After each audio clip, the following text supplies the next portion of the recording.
James Heale, who was on yesterday, twice in 2 days. James, I must be doing something right. I'll intro you exactly how I introed you yesterday. In case you didn't know, this guy decided to write a book on Liz Truss's time in office. How's that going, James? You all right? It's a lot of work. We were saying yesterday whether it will be out in time for Christmas, whether it will be out before or after. Clearly, it's going to take in the glorious 55-day regime of Britain's third female Prime Minister. It's been a lot of fun, but no one would have expected this, I don't think, going in. And even people, Harry Cole and I, co-authors of this book, knowing that she was quite a feisty character and branded herself as the disruptor-in-chief, didn't think it would be this spectacular and end this quickly. And we're already talking about another leadership contest and another Prime Minister. We are. I mean, she was a fighter, not a quitter, twice yesterday, but then today she's a quitter. So Graham Brady obviously put one in the back of her head, politically speaking. I will just ask you, James, look, any truth that Boris Johnson might be flying back from, is it the Dominican Republic this evening? Is there any truth whatsoever that he might give it a go? I think so. I mean, I think that, or at least he likes, to encourage that impression. And certainly allies of Boris Johnson aren't doing anything to dispel them.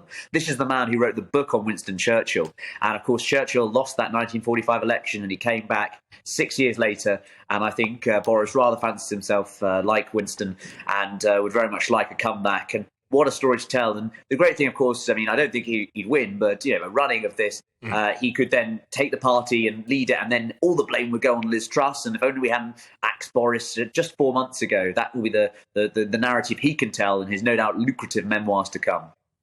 I mean, it's incredible, really. But I suppose it would also dispel, given the fact that if rumours are to be believed, he earns about as much for an after-dinner speak on the old mashed potato circuit stateside as he did from his entire time in Downing Street. So fair play to him if he does come back, to be honest with you.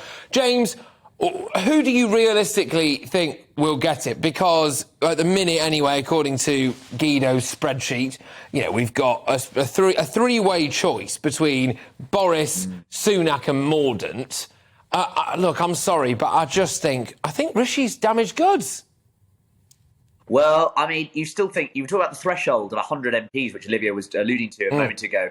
Remember, of course, that in that leadership contest, Rishi Sunak was the most popular in the MPs round and was someone who could get 100. And I think he ended up getting about sort of 130 or 40 or so. And I think he talked to allies of his and they're certainly claiming vindication. So I think that whatever happens, he's seen as the most likely person. And whether there'll be some kind of deal with Penny Mordaunt is the interesting question, because I think there's lots of pressure on the Rishi camp. Understandably, I think Penny Mordaunt's obviously going to see what her chances are as well. But before I came on air, I was just talking to one person in Parliament who said that the old Penny Mordaunt staffers' WhatsApp chats have been fired up again and, getting the band back together. So we will see whether, the next week brings us and whether there'll be some kind of deal.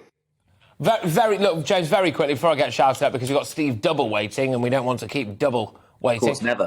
No, of course not. But just quickly, you are massively plugged in. It's worthwhile just reminding people you are the diary editor of The Spectator. You have eyes and ears everywhere. So you are hearing that Mordaunt is in full swing, basically. Her campaign team, very quickly. Well, I wouldn't go that far. I would say that allies of Penny Mordaunt are encouraging it. But whether any formal declaration, I think that's a little way off.